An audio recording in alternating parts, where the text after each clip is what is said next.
Sampai dengan hari ini stok BBM kita aman, cadangan kita di angka 18 hari, minimalnya itu kan 18 hari sampai 19 hari.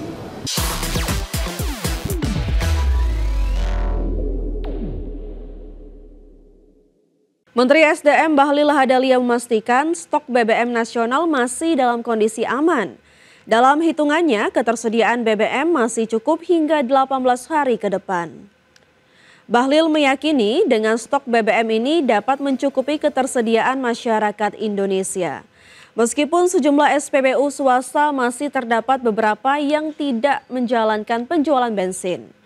Bahlil menjelaskan koordinasi dalam skema bisnis to bisnis antara Badan Usaha Pengelola SPBU swasta dan Pertamina telah dilakukan, termasuk pembahasan mengenai ketersediaan BBM yang beredar di pasaran. Sampai dengan hari ini stok BBM kita aman, cadangan kita di angka 18 hari, minimalnya itu kan 18 hari sampai 19 hari, dan clear. Artinya sahabat-sahabat saya pelaku usaha swasta sekalipun tidak menjalankan penjualan bensin khususnya, tapi kan alhamdulillah. PT Harta Dinata Abadi Tbk atau emiten yang berkode saham HRTA resmi menjalin kerjasama dengan PT Bank BCA Syariah untuk penyediaan dan pengiriman emas batangan bagi nasabah bank tersebut. Kolaborasi ini menandai langkah strategis kedua perusahaan dalam memperluas layanan logam mulia. PT Harta Dinata Abadi Tbk resmi menjalin kerjasama dengan PT Bank BCA Syariah untuk penyediaan dan pengiriman emas batangan bagi nasabah bank tersebut. Harta Dinata dan BCA Syariah menandatangani kerjasama pembelian emas batangan Emasku pada 18 November 2025. Produk emas yang dipasok memiliki kadar 99,99% dan menjadi bagian dari pelayanan investasi nasabah bank syariah tersebut. Manajemen perseroan menyebut kerjasama ini diharapkan mampu membuka peluang bisnis baru bagi kedua perusahaan. Selain itu, perseroan menyampaikan bahwa kolaborasi dengan BCA Syariah akan memperkuat posisi perusahaan di pasar logam mulia nasional. Peningkatan permintaan dan cakupan distribusi diharapkan mendorong kinerja operasional perusahaan ke level yang lebih baik. Langkah ini juga menjadi bagian dari strategi perseroan dalam memperluas penetrasi produk Emasku di sektor perbankan syariah. Adapun perusahaan menegaskan bahwa kerjasama tersebut bukan merupakan transaksi afiliasi sebagaimana diatur dalam POJK nomor 42/POJK 04/2020. Perseroan memastikan tidak ada benturan kepentingan dalam pelaksanaan transaksi dengan BCA Syariah. Kerjasama ini dijalankan murni sebagai upaya meningkatkan bisnis dan pelayanan bagi nasabah. Berbagai sumber IDX Channel. Pemirsa, PT Perdana Gapura Prima Tbk merasakan tekanan penurunan penjualan properti residensial sepanjang tahun 2025, sejalan dengan belum adanya pemulihan signifikan di industri properti rumah tapak nasional. PT Perdana Gapura Prima Tbk merasakan tekanan penurunan penjualan properti residensial sepanjang 2025. Perseroan menyebut permintaan yang menurun sejak awal tahun mempengaruhi kinerja perusahaan, tercermin dari laporan keuangan kuartal 3 2025 yang menunjukkan sedikit penurunan revenue. Meski adanya tekanan dari pasar, perseroan menjalankan strategi meningkatkan efisiensi operasional dan menyesuaikan produk hunian dengan kebutuhan konsumen serta infrastruktur yang matang di lokasi proyek.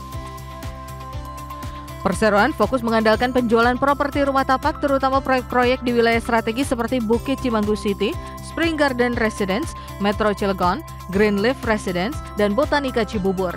Perusahaan juga optimistis mendapat dorongan dari perpanjangan insentif PPN DTP 100% hingga akhir 2025, serta tren penurunan suku bunga KPR sebagai katalis positif di industri properti. Dengan adaptasi dan strategi tepat, perseroan berharap kinerja penjualan bisa membaik dan mempertahankan stabilitas keuangan meski menghadapi tantangan pasar residensial yang belum sepenuhnya pulih. Perseroan optimistis dapat menstabilkan kinerja di pasar properti residensial, di mana perseroan meyakini tekanan pasar properti residensial tidak menghalangi perseroan mengandalkan penjualan rumah tapak dan strategi efisiensi untuk menjaga kinerja di tahun 2025 yang penuh dengan tantangan. Berbagai sumber IDX Channel. Kementerian Keuangan mengungkapkan program prioritas pemerintah Presiden Prabowo Subianto telah memakan anggaran lebih dari APBN senilai Rp611,7 triliun dalam 10 bulan tahun ini. Program prioritas pemerintahan Presiden Prabowo Subianto telah memakan anggaran dari APBN senilai Rp611,7 triliun dalam 10 bulan tahun ini.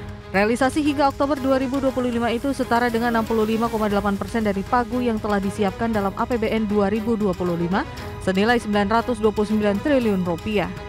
Wakil Menteri Keuangan Suhasil Nazara mengungkapkan total realisasi anggaran itu terbagi menjadi 4 program, yakni penguatan dan proteksi daya beli seperti program Keluarga Harapan untuk 10 juta keluarga penerima manfaat telah cair 27,5 triliun. Pelayanan publik seperti makan bergizi gratis bagi 39,7 juta penerima, stabilisasi harga dan produksi hingga penyediaan sarana dan prasarana publik serta produktivitas diantaranya kampung nelayan menyedot 1,6 triliun rupiah. Besarnya beberapa program prioritas pemerintah yang tahun 2025 pagunya 929 triliun dan telah dijalankan sebesar 611,7 triliun rupiah atau 65,8% dari target. Dan ini terdiri dari program penguatan daya beli untuk program Keluarga Harapan sudah 96%, PIP, KIP kuliah dan yang lainnya semuanya 86%, kartu sembako, lalu kemudian bantuan iuran PBI JKN, lalu tunjangan profesi guru untuk dan tunjangan profesi dosen non PNS serta perumahan, ini semuanya sifatnya on track. Seperti diketahui berdasarkan catatan Kementerian Keuangan, kinerja anggaran pendapatan dan belanja negara hingga 31 Oktober 2025 mencatat posisi defisit mencapai 479,7 triliun atau 2,02% dari produk domestik bruto. Tim Liputan IDX Channel. Pemirsa, Presiden Prabowo Subianto memanggil sejumlah Menteri Kabinet Merah Putih ke Istana Kepresidenan Jakarta. Selain Menteri, Wakil Kepala BGN, Nanik S. Deyang turut merapat memenuhi panggilan Prabowo. Menteri Pertanian Amran Sulaiman mengatakan dirinya menghadap Presiden untuk melaporkan perkembangan pangan khususnya beras. Amran memastikan Indonesia akan segera swasembada pangan. Sementara Wakil Kepala BGN Nanik S. Deyang mengatakan dirinya akan membahas mengenai becak listrik dan juga program MBG. Saat disinggung mengenai jumlah satuan pelayanan pemenuhan gizi, Nanik menyebut hingga saat ini jumlahnya mencapai 14.320 unit. Sementara terkait becak listrik, Presiden Prabowo Subianto meminta becak se-Indonesia menggunakan tenaga listrik atau motor listrik. Kami laporkan tentang perkembangan pangan khusus untuk beras, pangan kita khusus beras.